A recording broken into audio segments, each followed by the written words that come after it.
CPM কেন্দ্রীয় কমিটির আহ্বানে 1 থেকে 7 সেপ্টেম্বর নিত্য প্রয়োজনীয় দ্রব্যের ক্রমবর্ধমান দাম বৃদ্ধি রোধে প্রয়োজনীয় পদক্ষেপ এবং ব্যাপক কর্মসংস্থানের দাবিতে সপ্তাহব্যাপী ব্যাপক প্রচার আন্দোলন সংঘটিত করার সিদ্ধান্ত নেওয়া হয় এবং রাজ্যের বিজেপি সরকারের সুষ্ঠু জনগণের জ্বলন্ত সমস্যা নিরসনে এবং স্থানীয় ইস্যুতে সোমবার সিপিএম পূর্ব আগরতলা অঞ্চল কমিটি ও মধ্য বনমালীপুর অঞ্চল কমিটির যৌথ উদ্যোগে স্থানীয় মঠ চৌমনি বাজারের সামনে এক বিক্ষোভ কর্মসূচি অনুষ্ঠিত হয়।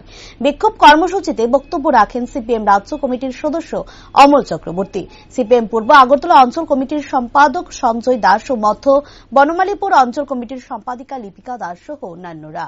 বক্তব্য রাখতে গিয়ে নেতৃত্ব জানায় 2014 সালে প্রধানমন্ত্রী হেলিকপ্টারে ঘুরে বেরিয়েছেন এবং বলেছেন ক্ষমতায় আসলে বছরের 2 কোটি চাকরি প্রদান করবে, ক্ষমতায় আসলে জিনিসপত্রের দামও কমিয়ে দেবে এমন আশ্বাসও প্রদান করেন প্রধানমন্ত্রী বলে ব্যক্ত করেন তিনি।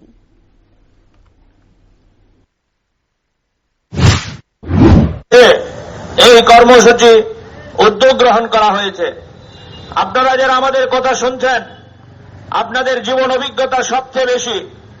আমরা বক্তৃতা করে বোঝানোর জন্য এখানে উপস্থিত হইনি।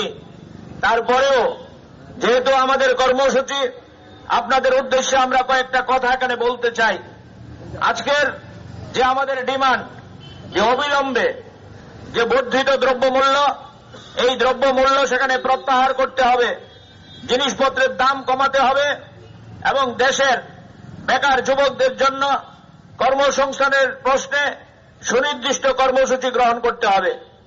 আপনারা লক্ষ্য করেছেন আমাদের দেশে 2014 সালে নরেন্দ্র মোদীর নেতৃত্বে বিজেপি সরকার যখন প্রতিষ্ঠা হয়, তার আগে গোটা দেশ ঘুরে বেরিয়েছেন হেলিকপ্টার করে নরেন্দ্র মোদী সাহেব, এবং হেলিকপ্টারে ঘুরে ভারতবর্ষের বিভিন্ন জায়গায় যেই কথাটা সবচেয়ে বেশি জোর দিয়ে বলার চেষ্টা করেছেন, কংগ্রেস জমানাকে আক্রমণ করে যে আমরা যদি ক্ষমতায় আসতে পারি বছরে 2 কোটি বেকারের চাকরি আমরা দেব, আমরা যদি ক্ষমতায় আসতে পারি জিনিসপত্রের দাম কমিয়ে দেব, সিলিন্ডারের দাম কমিয়ে দেব, আমরা যদি ক্ষমতায় আসতে পারি বেকার যুবকদের আর চোখের জল ফেলতে হবে না।